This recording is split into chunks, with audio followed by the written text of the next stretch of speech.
Hello and welcome. Hello, everybody. Elizabeth, I hope you're being safe. I am. I need to do a thing where I can see the people. Okay. I think we're just gonna wait maybe another 2 minutes and get started around 11:05. Okay. We'll dive right in. Thank you so much for joining us today. We are excited to share with you some notes from our adventures.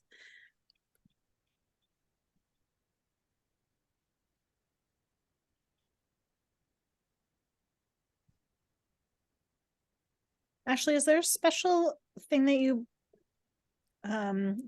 push to see everybody's face? Or no?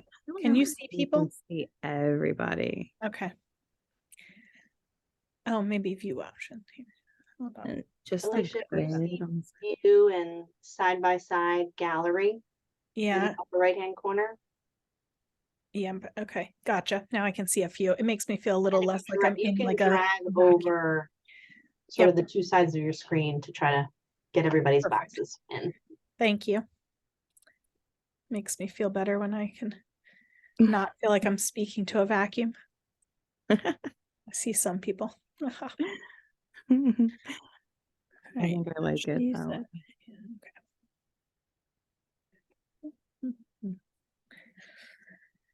Alrighty. We should have had some welcome music. So we apologize for not being on this chilly Thursday morning, right? But the sun is out. It's a lovely day.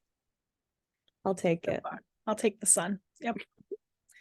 Little snowflakes yesterday over here in the center of Pennsylvania,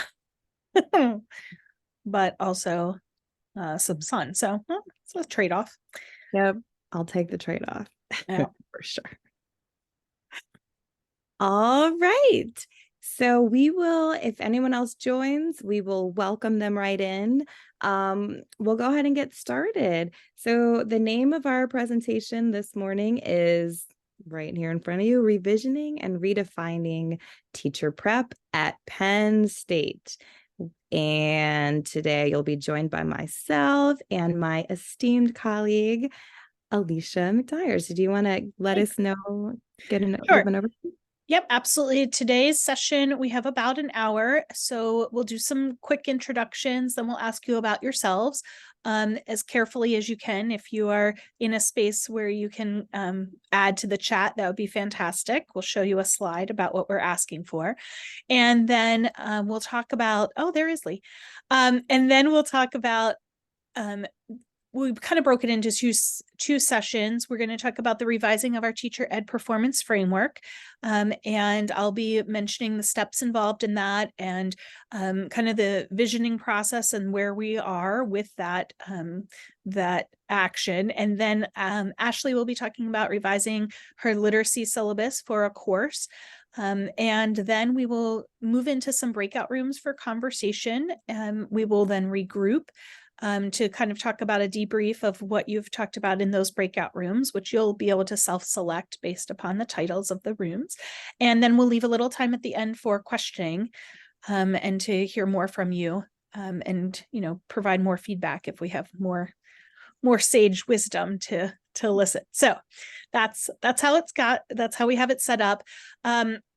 My name, like Ashley said, is Alicia McDyre. I am an associate teaching professor at Penn State at University Park campus.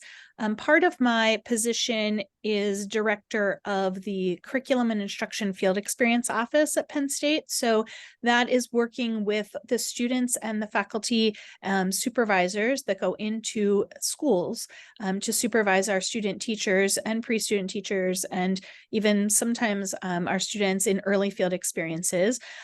And we, in our office, because it's the Department of Curriculum Instruction, the programs that I work with are the certification programs in elementary education, middle level education, secondary education, and world language education. So those are all under my purview. And that is how I met Ashley. Yes, I'm also at Penn State at University Park, and I'm an associate research professor where the bulk of my elementary teaching is in the social justice and education minor, and then also in our pre-K to 4 certification program where my focus is on literacy. And that is what I chose to focus on for this project, for the syllabi to revise. And I'll talk about that a little bit later. Another thing that we thought was important to share is that our college motto that was adopted in 2019 when we got a new dean is changing education by educating for change. So a lot of the efforts that Alicia and I have been able to forefront with the community of practice that we've been involved in is really aligned with what our college is already hoping to be the center of our work. But I think one of the elements of change that can be a challenge is the ideology matching up to the action. And I think we have, as a college and as a department, been doing a lot of laying the groundwork for how to adjust our thinking about things, but we're a little bit the adjusting our doing hasn't necessarily caught up quite as easily. So this, one of the things that for me has been the most fulfilling about participation in the COP is getting some dedicated time to put energy into the doing part, and also to be able to do that alongside people who are in a similar boat and have similar interests and can bounce ideas off of. That has been really, really helpful. So welcome. And we want to hear a little bit about who you are. So in the chat, if you just want to share your name, we can kind of see your name because of, Zoom, but we also want to share your institution and role there, and then your favorite salty snack. And we can say out loud, what's yours, Alicia? My favorite salty snack. I have a lot. Favorite though, I think it has to be the one that came right to my mind when I saw that prompt, and it would be the honey mustard pretzels, hard pretzels. Ooh, the bits and pieces. Mostly Snyder's. I like the Snyder's version. It is not good for the breath, but I do love those things. It's 100% true. 100% true. And maybe not so great for the teeth as they're getting older, but I love them. Seeing some come in the chat. Juliet is a butter popcorn fan. Yep. Yes. Nice. Oh, now they're going quickly. Here we go. Pretzels, more pretzels, salted nuts, Pringles. Love it. I think I might cheat and say that my favorite salty snack is actually like salted caramel. What? I know. Oh, I love the sweet savory. well, okay. All right. So it looks like we've got Pringles. Now, Heather, is that like the plain, or do you go with like the different flavors of Pringles? Plain. The plain. Plain. It's nice. It looks like we have some folks who are in the higher ed world, and then I thought we were going to have somebody in here who is in K-12, but looks like everyone who's here, unless that's you, Elizabeth, and we are not encouraging you to text and drive, but that helps us to think about how we might frame some of the rest of our comments for today. So thank you for doing that. And if we were in person, we would definitely be offering popcorn and pretzels to this group. And thanks, Julia. Elizabeth, colleague at Temple. Okay, perfect. All right, so I'm going to hand over to Alicia, and you can just signal me to do your Can move slides. to the slide? Sure, absolutely. Okay, so part of what we have thought about for years is our Penn State Teacher Education Performance Framework. What exactly that is right now, it's a document that models by showing off standards, what our students are really capable of producing, we hope, by the end of their programs. And it is one document for all of the teacher ed programs in our Department of Curriculum and Instruction. It is also a document that I believe other programs outside of the department use and utilize. So therefore, people in arts education, music education, kinesiology, and special ed, and agricultural education. So we have a couple of certification organizations that are outside of College of Ed that also utilize this document. And it's been probably around, maybe since the 2000s. I'm not even sure if it's pretty old. When I first started working at Penn State, this was the document that was given to me as this is what our students do. And when I introduced myself, I said that I work with the Field Experience Office, which does encapsulate a lot of the end time the students are with us, right? So they do pre-student teaching and student teaching in their senior years, most likely, sometimes a little bit of their junior and then senior year. And this document is supposed to be something that they see throughout their education experience, but they definitely see it more frequently towards the end. And when they're working through it, it is something that we tie into the assessments that we're giving them and into the assignments that we're giving them. So we have it as kind of, I would say, an anchor to showcase, model for them what it is, our expectations that we have for them by the end, that they should be able to physically show us within either documentation or video documentation of things that they are doing within classrooms and in their courses. And I'll give you an example of what that looks like in a minute, but I wanted to make sure that I tell you a little bit about how it's so steeped and aligned, because that makes it complicated to change. So because it is this overarching document that everybody has agreed upon, we have assignments that lead up to them showcasing what they've done on that document. And we also have assessments that are directly tied to the standards and indicators on that document that we have our supervisors look for when they're in classrooms, observing our students. So Ashley, if you could go to the next screen. This is what an example of what the document looked like when we walked in to Penn State like 20 some years ago. Before, I don't know exactly what it was before that time, but it is set up by domains. And there are 4 domains: the planning and preparation for student learning, the teaching, the inquiry and analysis of teaching and learning, and fulfilling professional responsibilities. And those of you in higher ed and teacher education, which almost all of you, I believe, are, you will notice that it looks very much like the PD 430, and it has similar language to that. And that's on purpose, because at the end of the program, the students that are seeking certification, which is all of our students, we hope, that they would be also being assessed on that PD 430 at the end. So Penn State has their own type of assessment that's a little bit deeper than the PD 430, but we also utilize the PD 430 at the very end to send to the state. So this framework was positioned around that, and you can read the different descriptions within this older document.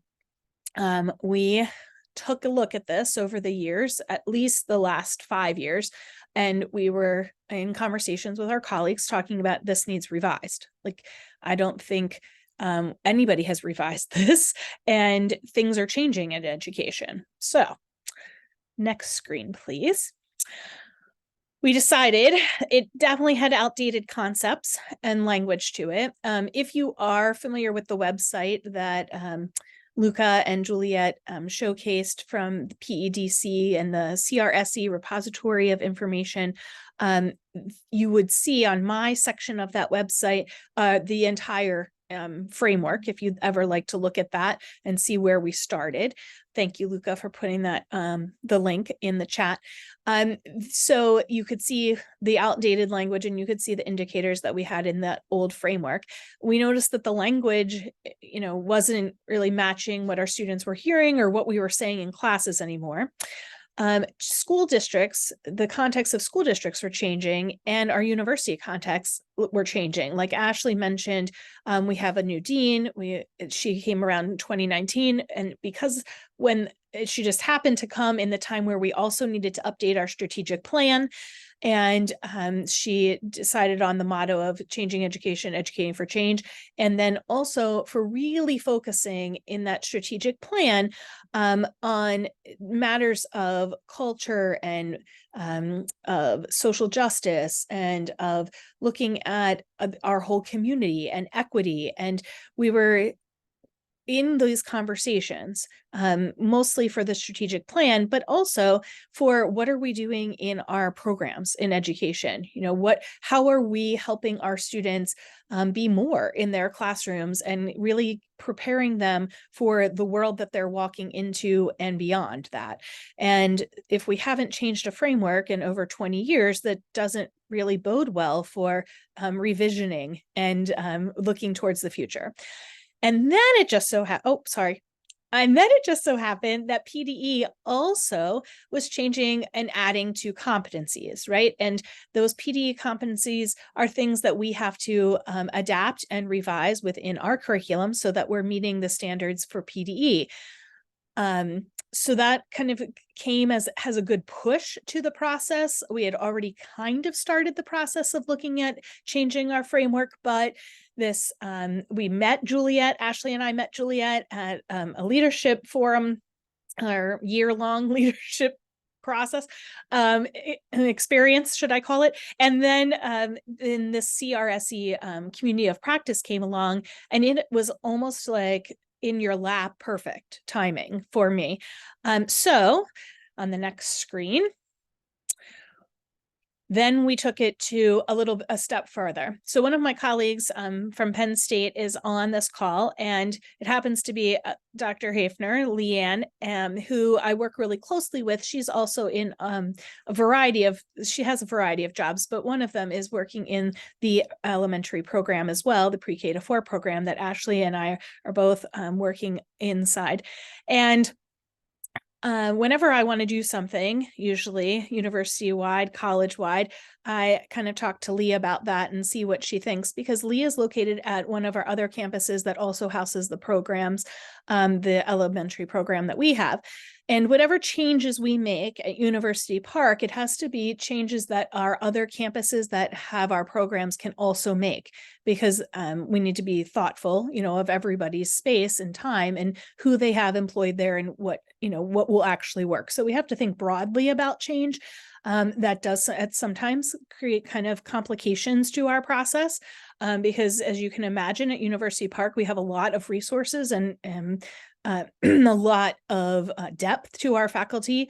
And in some of the Commonwealth campuses that we work with, they don't have that depth of faculty, and changes that we want to do, sometimes we have to be really thoughtful about how to look through that process to make it work there. So it's always good to have consultants, I guess. Part of the point that I'm trying to make is it's always good to have consultants and really smart people around you. And like Ashley alluded to, people that want to work in that same space, right? And that have not similar ideas, but ideas that are going to add on to what you're doing and not just hold you back. So I start off, one of the things that I think makes it successful is I start off with the people that are a little bit more similar thinking to myself.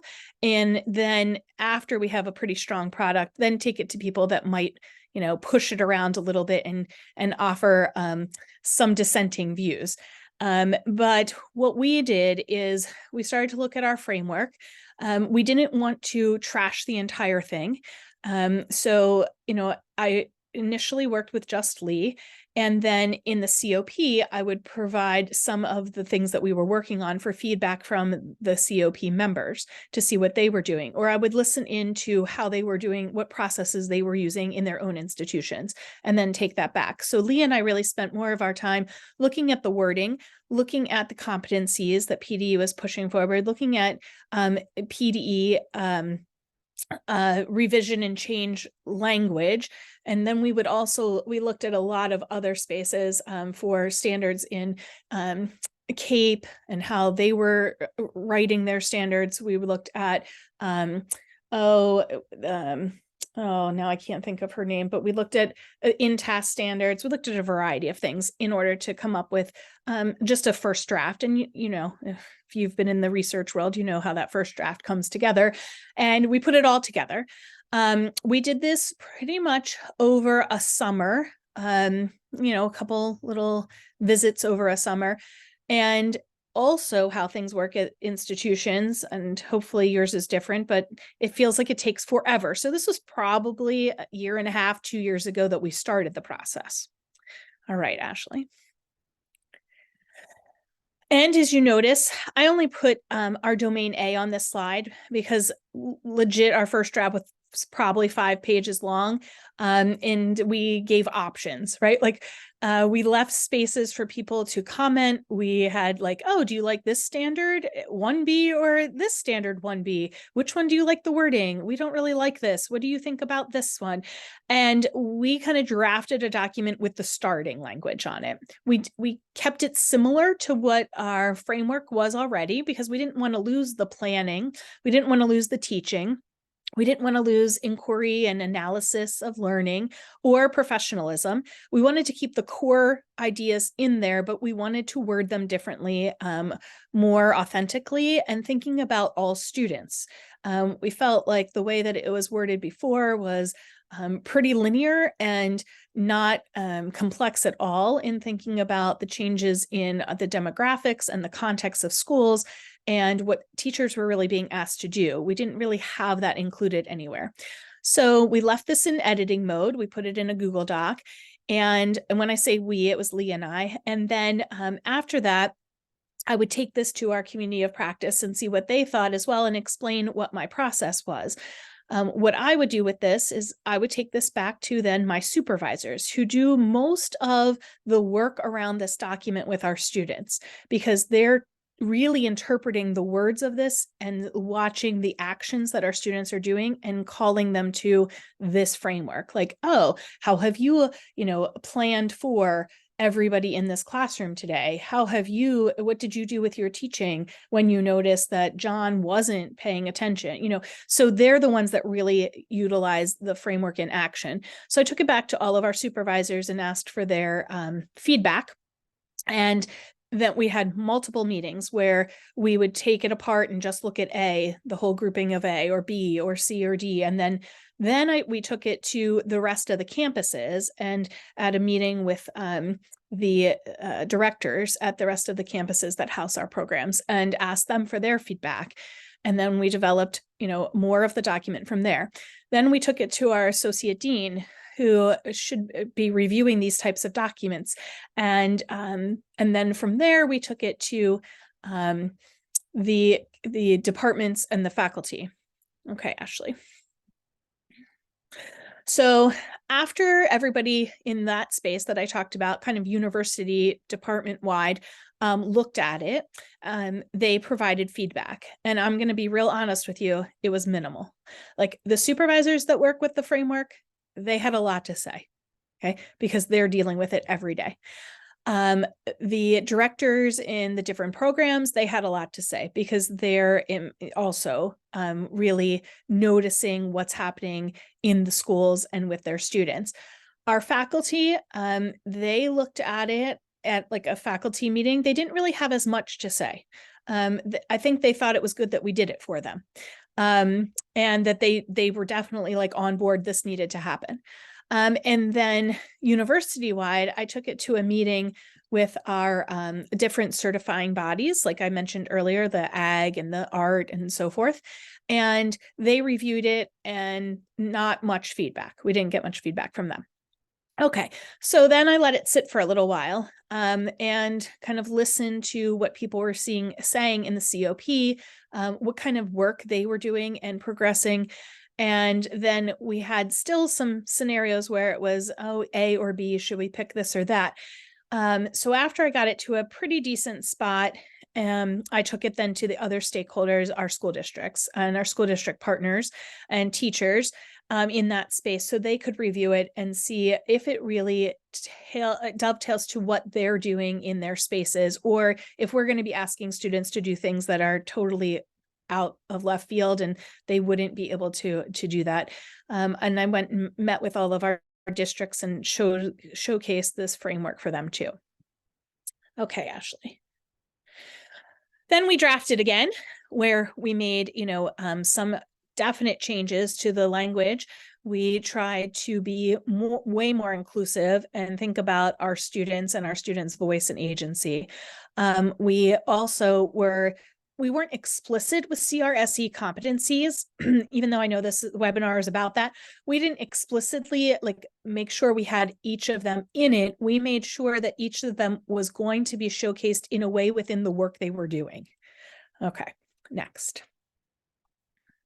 Okay, and this is still it, which you can also see on the website. The new framework is published there. Then, now this is where we are. So after all of that work, we put together a final version. We took it to our associate dean again. Of course, she loved it because we've been working on it forever and it's something that needs done. And again, I would say that I think when you work on a project like this and you give it to somebody and you've spent so much time and you've vetted it in so many places, they're just happy to have it done, right? They're like, this is looking good. And everybody that is an expert has looked at it so far that you know of. Okay, fantastic.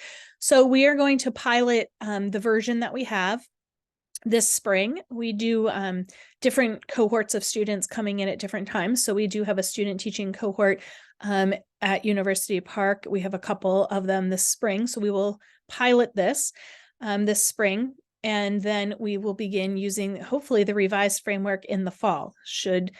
Maybe we'll have to revise it from what we see in the spring. The part that's a little messier is it's not really just the framework. It's what I mentioned goes along with it, the assignments that go along with it, and the assessment that goes along with it. So that framework document is basically just what it is, a framework.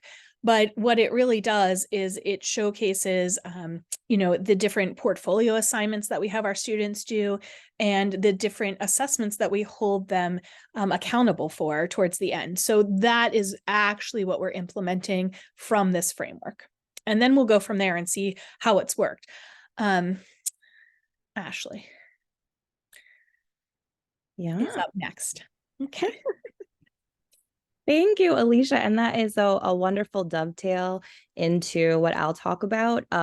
So Alicia's project really is like an umbrella and overarching. Pretty much everything that students do in their program should be leading them up to being able to be successful with the framework and rubric that is in place, because it's a really culminating thing. So when we're thinking about those assessments and the coursework that's necessary to get us up to that point, that's the angle that I took with the project. So, and I will say at the beginning that the link that Luca put in for the repository, definitely go there. It is a fabulous resource. There's so much information there, and it really captures things that can be viewed in artifact form. So I'm going to take time today, and I'm looking at the time. We want to save time to for us to all chat. So I'll be pretty brief. But I wanted to focus on some of the behind the scenes things, some of the things that's really hard to capture, a lot like what Alicia did with talking about the process, because it often looks a lot neater and prettier in the final version than it actually is. So these two courses, LLED, it's our language literacy and education 400 and 401. These are two classes that previously to now have covered reading and writing. which like 400 was reading, 401 was writing. And any of us who are literacy folks know that that's a false separation. So that needed to change anyway. And as Alicia already said, our curriculum for our pre-K through fourth grade, besides when the state made us change it from, I think it was previously like K to 6 or whatever, it has not changed when I got here 9 years ago. It hadn't changed in 20 years. So we're coming up on 30 years. It has not been revamped. So it's high time for a revamping. This class, so we are thinking of it now as 400 being pre-K to first grade, all literacy components, and then 401, second grade to fourth grade, again, reading and writing integratedly.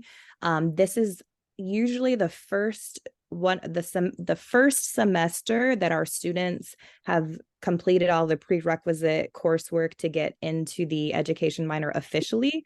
That's the semester that they take this. So it's usually fifth semester folks, juniors or third years. And I have explained how it has traditionally worked in it before. They were taking all literacy courses in a single semester. So the reading, the writing, a children's literature course, and a creative child course where they're integrating arts into literacy work.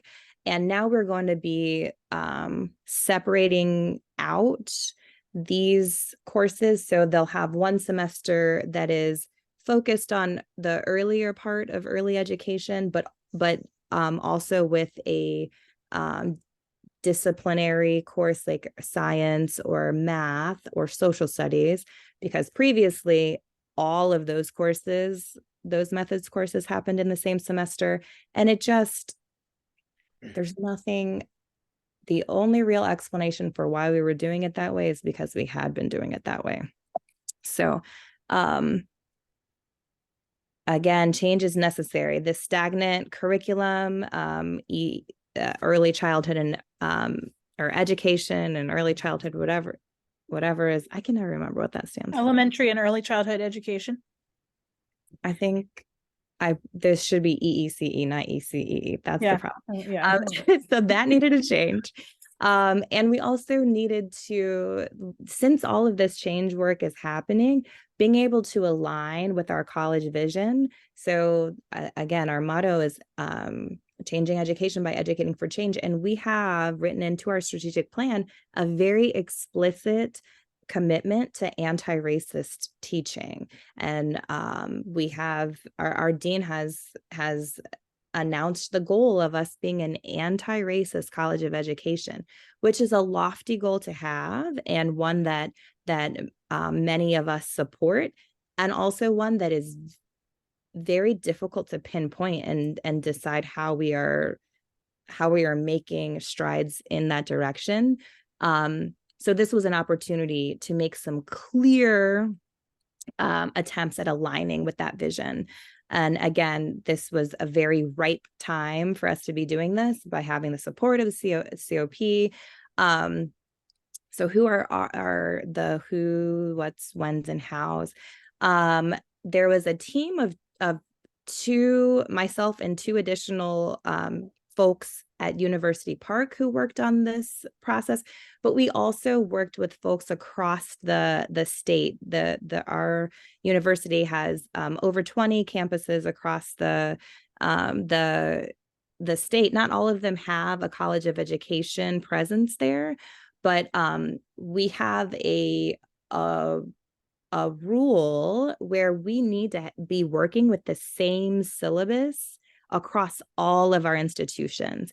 And unfortunately, it's really a matter of equity. Oftentimes what University Park says goes, because we are have the most people here, and plenty of other reasons that I won't even get to right now.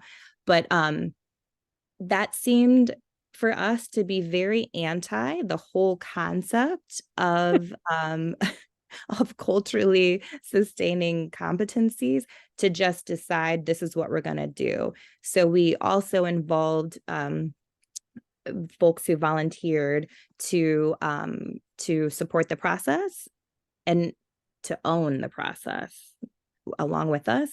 And so we were really trying to redefine the content of the courses. That's kind of, if we're going from reading and writing to now early and later, like there's just some mechanical things, right, that need to happen as part of the process. But simultaneously, we also wanted to infuse into the syllabus the spirit of the competencies. So we had a really twofold process. And I'm going to focus most on the how, but as far as the when, a whole long time. That's basically the description. It's just such an involved process. And every time you think you're done, you're never quite done.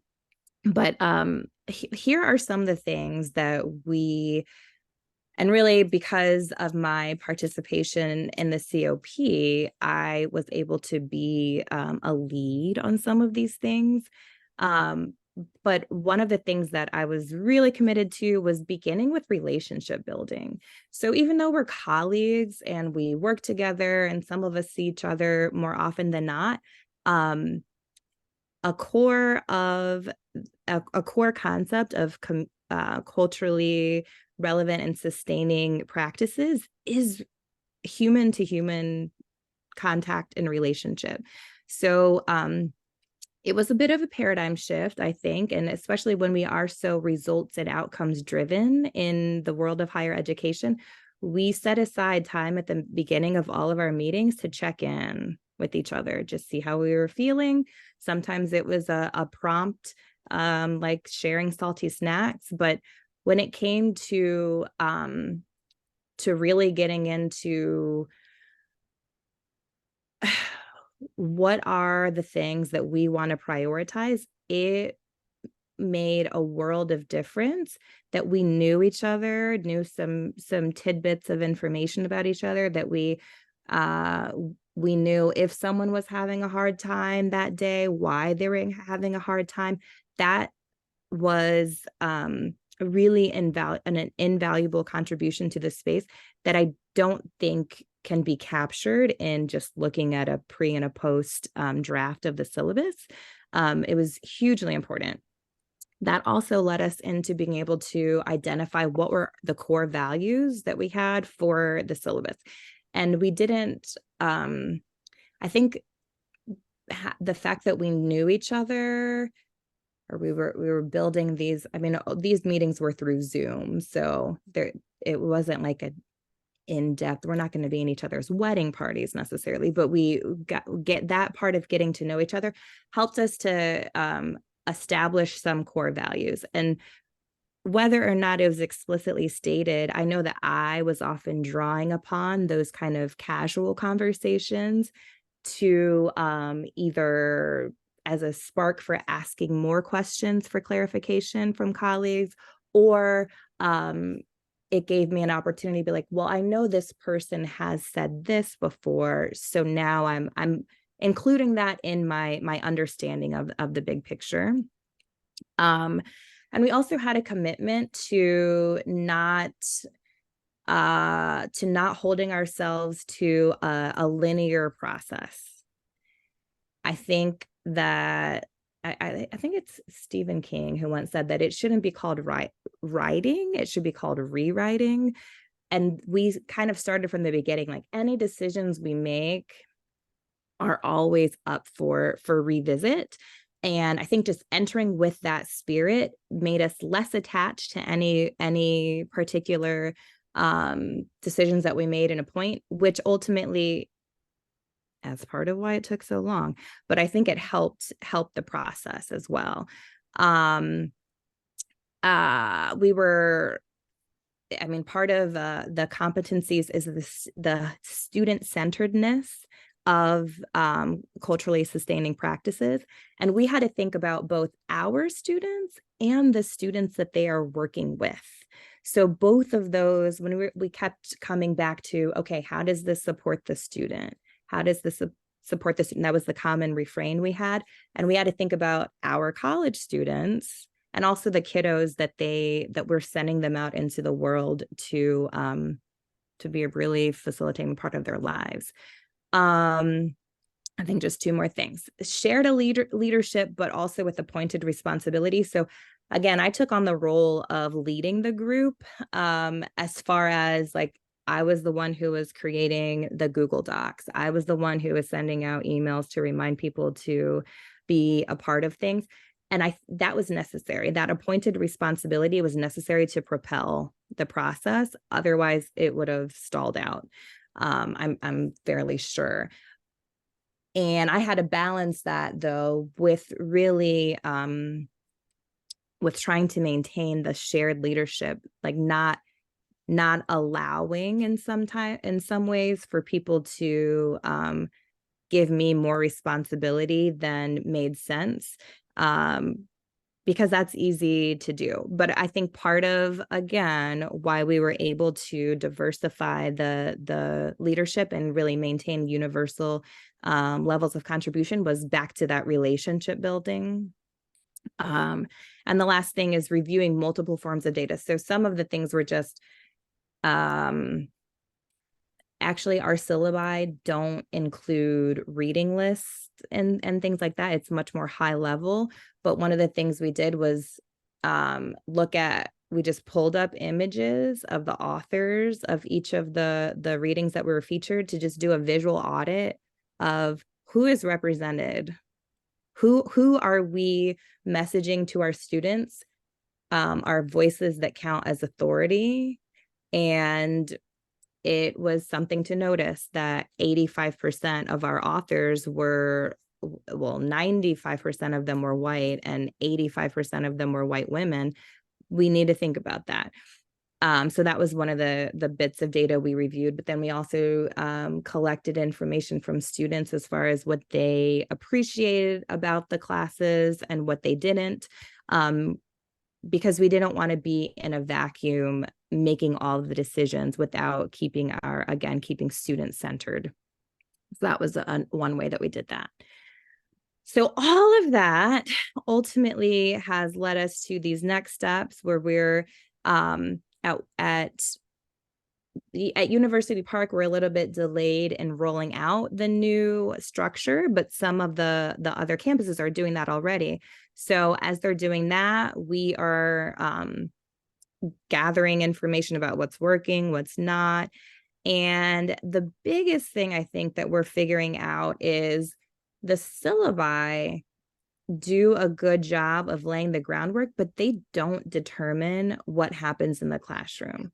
So we are all bound to using the same syllabus. That by no means means that we are all doing the same things or all being culturally sustaining or responsive in our own practices, let alone the ideas that we're trying to engender amongst our students.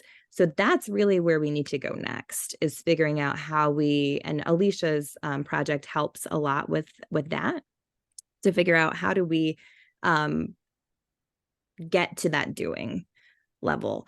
So that is all of our word spilling. We are going to split up into groups. We have about 15 minutes left. So we're going to try for 8 minutes in groups, and then we'll come back for the rest of the time. We would love to hear from you, and I'll put these in the chat. What did you hear today that you want to learn more about, or that relates to something you're currently doing, or is maybe a version of something that you'd like to try? We hope that you have thoughts flowing around that we can now just take a couple of moments to distill. So I'm going to open up the breakout rooms, and they are self-joining. So if you are most interested in thinking about what Alicia talked about, the performance framework, then you can join that first room. If you're more interested in thinking about syllabus revision more generally, then you could join the second room. And if you really don't care, let's just try to keep them balanced a little bit, if you could help us out with that. So go ahead and join, and we'll see you back in just a few minutes. Do you and I want to summarize what was shared in our rooms, or does anyone want to from either room? I could say in our room, we, first of all, I think that everybody's in the same space of how do we make this work? And we are all I don't want to say in charge, but really have a lot on our plates with how to make, how to kind of make it please everybody, right? And make sure that we are looking at all angles of a program and data coming in, and how is that going back through the program, and how are we servicing everybody that's part of our community, right? And where do you start? And the thing is, like, you just have to start, right? It's not going to be perfect. I said to the group, sometimes I have imposter syndrome when I do this, because I think, well, do I really know enough to create this? And if we don't do it and we don't try it, then it's never going to get done. It hasn't gotten done for 20 years, plus. So somebody has to do it. And I think that we have been positioned well with people that are supporting us to take a chance and do something. So, and we talked a little bit about that. And and I also offered assistance to anybody that, wanted to have more of a personal chat later as they're working through things. So I didn't offer that in the meeting in our group, but I will offer the same thing. And some of the things that came out of our conversation were the importance of highlighting student voice, seeking out students to, especially students. And one of the examples that was given, students on campus have a lot to say and are requesting, insisting upon notable changes. So we are missing out on a resource if we don't actively seek out the input of students, especially those who are publicly stating their discontent. But I think in that discontent is a request for being listened to. And another idea that came out of our conversation was and another instance of the kind of leadership top down insisting upon these things, how important it is for us as the people in charge to be doing that self-work and introspection. And hopefully as a part of that process, we can continue to diversify our ranks, because it's a hard sell. I think one of our conclusions, it's a hard sell to try and honor diversity when you don't have it. You don't have it represented. So look at us. Very good. Right on time. Luca, we'll hand it over to you if you have any final outros or technical things we need to know. Thank you. Well, I just put in the chat a link to a feedback form that has all optional questions, so you can provide as much or as little feedback as you'd like, but we'd really love to hear from you. And it also has the opportunity to indicate if you are interested in receiving ongoing coaching or kind of thought partnership support from either Ashley or Alicia or both of them. As part of their commitment to our community of practice, they have the opportunity to offer some support to others in the field. And so if you want to continue to speak with them and kind of think through things, you can fill out that form and we'll be in touch with you to get you connected. So we'd love to hear if you're interested in that opportunity or anything else on that feedback form.